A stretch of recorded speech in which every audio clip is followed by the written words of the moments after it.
One of the saddest realities of life is this: sometimes the people who sacrifice the most don't live long enough to enjoy the rewards of those sacrifices. Every time I remember this story, I ask myself one question: why does life sometimes happens this way? Now listen to me carefully.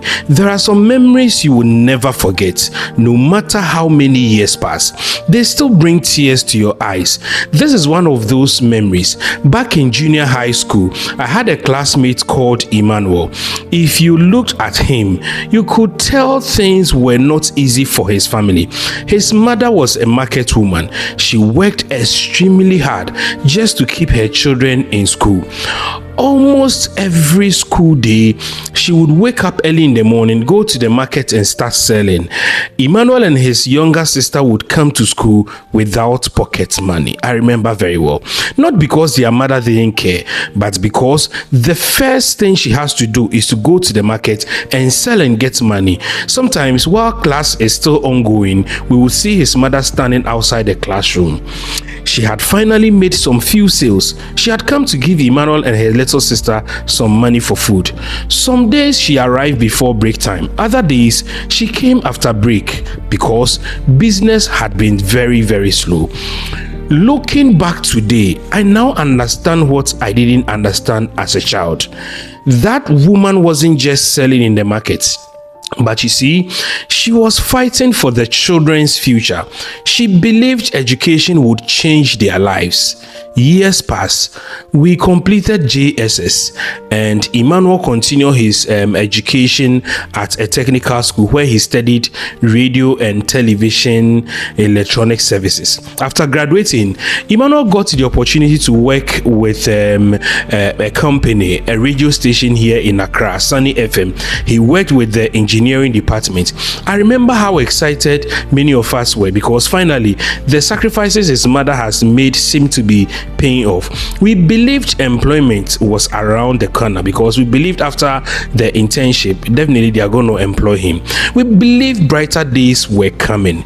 Then everything changed one day. On 3rd December 2009, a fire broke out at one of Sunny FM's productions studio. From what we later heard, the fire was believed to have started from an air condition. During the emergency, Emmanuel reportedly entered the studio in an attempt to help salvage the situation, but he became trapped. Later we heard he had been pulled out and rushed to Ridge Hospital. Sadly, Emmanuel did not survive. When the news reached us, we were all surprised because we couldn't believe. I had met Emmanuel 3 days earlier. My heart broke, but more than everything, I thought about his mother, the woman who had stood outside classrooms with money she had struggled to earn, the woman who believed one day her son would finish school, find a job, and finally help carry the burden she had carried alone for so many years. In one single day, that dream disappeared. Emmanuel died. Every time I remember Emmanuel, I don't only remember a friend, but you see, I remember his mother's sacrifices, and I remember her hope. I remember how uncertain life can be. That story changed the way I look at life today. It taught me never to postpone love, never to assume tomorrow is guaranteed, never to take people who are struggling for granted. Because you see, if your parents are still alive today, please try and appreciate them. If someone is sacrificing for you, make them proud while you are still alive or while you still have the opportunity. Life doesn't always move according to our plans because sometimes the harvest we've been waiting for never comes the way we expected. But that should never stop us from loving, serving, and appreciating people around us today.